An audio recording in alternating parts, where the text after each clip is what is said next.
Kanpur ARTO प्रशासन आलोक कुमार ने आरवीएसएफ पर दी जानकारी। सर्वप्रथम मैं एआरटीओ एडमिनिस्ट्रेशन कानपुर नगर समस्त सम्मानित नागरिकों का आपके चैनल के माध्यम से स्वागत करता हूं, नमस्कार करता हूं। आपका प्रश्न बहुत जायज़ है, बहुत रिलेवेंट है। हमारे जनपद में आरवीएसएफ जो स्क्रैपिंग सेंटर है, जिसको कहा जाता है registering vehicle scrapping centres facility, ये अभी नहीं खुला है। इसके लिए एक विचाराधीन है और इसी नाते मैं आपके चैनल के माध्यम से समस्त जो व्यवसायी हैं, जो मोटर वाहन उद्योग से जुड़े हुए लोग हैं, उनसे अपील करना चाहूँगा कि आप इसका व्यापक प्रचार प्रसार करें और साथ ही उनसे मेरा अनुरोध रहेगा कि निश्चित रूप से वो आरवीएसएफ के लिए आगे आएँ।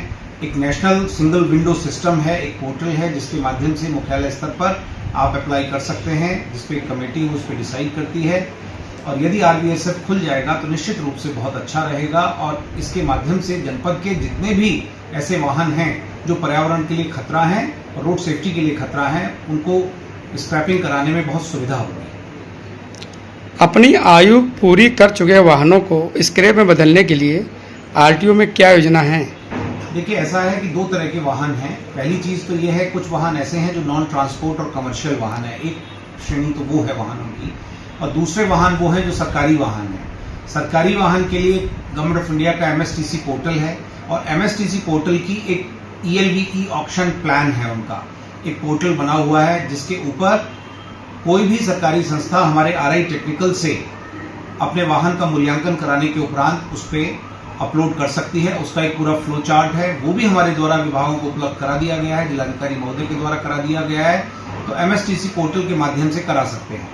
और दूसरी सुविधा समस्त प्रकार के वाहनों के लिए, जिसमें सरकारी वाहन भी हैं, निजी वाहन भी हैं, कमर्शियल वाहन भी हैं, कि वो आरवीएसएफ के माध्यम से करा सकते हैं। अभी चूंकि जनपद कानपुर में कोई आरवीएसएफ स्क्रैपिंग सेंटर फंक्शनल नहीं है, इसलिए एडजेसेंट डिस्ट्रिक्ट जो पास के जिले हैं वहां जाना पड़ता है। कानपुर देहात में है और आसपास के जिलों में कहीं है, वहां जाना पड़ता है। उसके लिए उनको जन धन की हानि होती है, लंबा समय लगता है। इसलिए मेरा अनुरोध है समस्त व्यवसायियों से, जो मोटर वाहन से जुड़े हुए, स्क्रैपिंग सेंटर से जुड़े हुए व्यवसायी हैं, वो निश्चित रूप से इस फील्ड में आएं और लाभ दें। इसकी एक विहित प्रक्रिया है कि यदि आरवीएसएफ के माध्यम से कोई भी वाहन स्वामी, चाहे वो सरकारी क्षेत्र का हो या निजी क्षेत्र का हो, व्यवसायिक क्षेत्र का हो, जाता है, तो सरकारी क्षेत्र के लिए पहले मैं बताना चाहूंगा कि आरवीएसएफ के माध्यम से भी वो जा सकते हैं, एमएसटीसी पोर्टल के माध्यम से भी जा सकते हैं। आरवीएसएफ में जाने का उनका सिंपल तरीका वही है कि वो आरआई से, टेक्निकल से उसका इंस्पेक्शन कराना चाहें कराएं और कराने के उपरांत वो आरवीएसएफ में अप्लाई करेंगे। वहां से कैंसिलेशन ऑफ डिपॉजिट जारी होगा। कैंसिलेशन ऑफ डिपॉजिट के बाद एक CVS certificate of vehicle scrapping जारी होगा, जो कि ऑटोमेटिकली वो वाहन स्क्रैप हो जाएगा और उसको जो एक विहित प्रक्रिया है उसके अनुसार उसकी कीमत उसको मिल जाएगी। शहर में कई जगह वाहनों को स्क्रैप में बदलने का अवैध धंधा भी चल रहा है, क्या इसमें परिवहन विभाग का कोई दखल है? देखिए, सबसे इम्पोर्टेंट बात यह है, कोई भी वाहन जो अपनी आयु पूरी कर चुका है, जितनी निहित और विहित प्रक्रिया के अनुसार उसकी आयु नियत की गई है, और इसमें जो उसके उपरांत यदि वो संचालित पाया जाता है तो रोड सेफ्टी के हिसाब से भी वो बहुत घातक है। इसके लिए प्रवर्तन दस्ते हमारे कार्यवाही कर रहे हैं और मैं समस्त वाहन स्वामियों से, वाहन चालकों से अपील करूंगा कि कोई भी वाहन जो समयावधि पूरी कर चुका है वो रजिस्टर्ड व्हीकल स्क्रैपिंग फैसिलिटी यानी रजिस्टर्ड स्क्रैपिंग सेंटर पर जाकर उसको स्क्रैप कराएं। हमारे कोई समस्या आती है तो हमारे कार्यालय में आकर मुझसे संपर्क स्थापित कर सकते हैं, मैं उसको इसमें गाइड करूंगा। परंतु किसी भी अवैध कबाड़ी के यहाँ इस प्रकार की गतिविधियों में लिप्त न हो कि अपने वाहन को न बेचें, क्योंकि जब तक पंजीयन निरस्त नहीं होगा उनकी लायबिलिटी बनी रहेगी।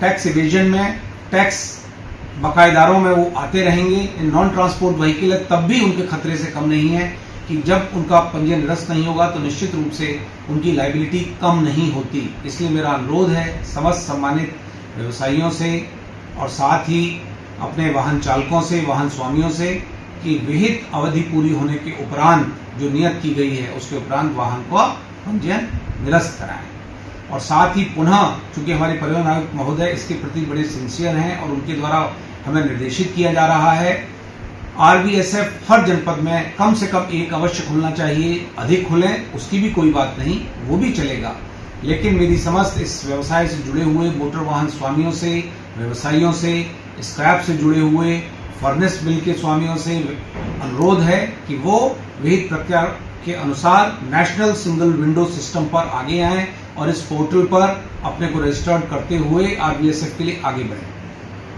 धन्यवाद। जय हिंद।